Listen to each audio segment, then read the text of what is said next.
The floorboards creak a conversation with the ghosts of who I was. I used to fill the air with static just to feel a buzz. I thought that being chosen was the only way to bloom, so I scattered all my pieces in every crowded room. But now the lamp is low and the kettle's starting to hum, and an empty feeling isn't something I'm trying to run from. It's heavy, it's aching, and it tastes a bit like salt. But I'm learning that this quiet isn't anybody's fault.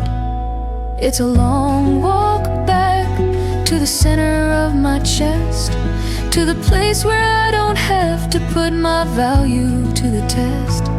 I'm tired of being a moon reflecting someone else's sun. I wanna be the light itself when the day is finally done. So I'm sitting in the sadness until it feels like home, learning how to be okay with being all alone. I don't want my happiness to be a gift that someone brings.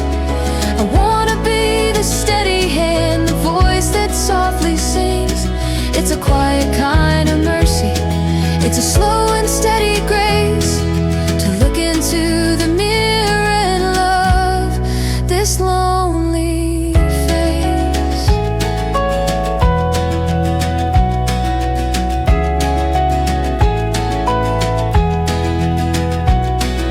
I used to check the windows, I used to watch the street, waiting for a shadow that would make my life complete.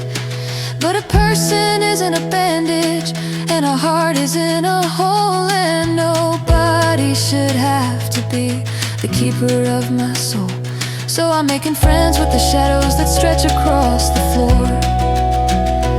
I'm not listening for a footstep or a hand upon the door.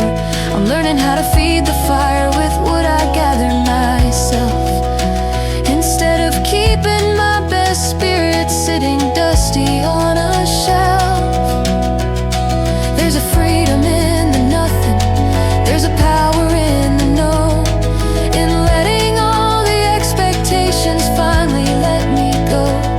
If my phone doesn't vibrate, if the night is long and deep, I've still got promises to my own heart that I intend to keep.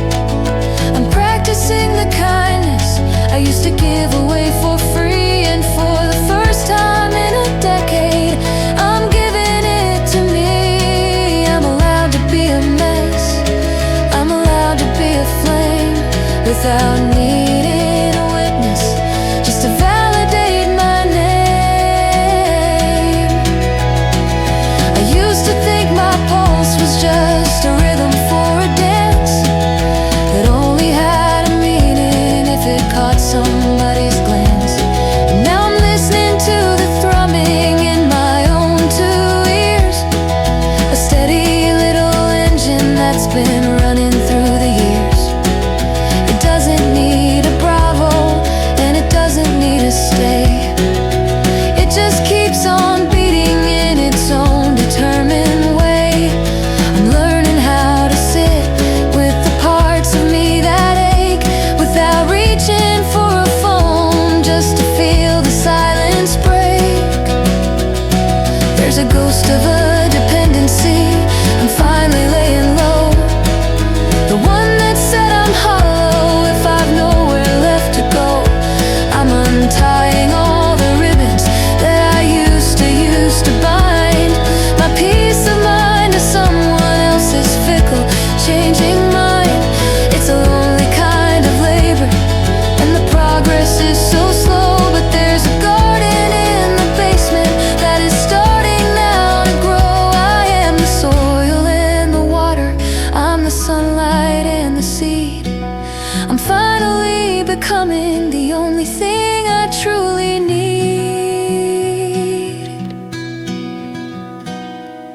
It's okay to cry because the silence feels so vast. It's okay to mourn the versions of the us that couldn't last, but I'm reclaiming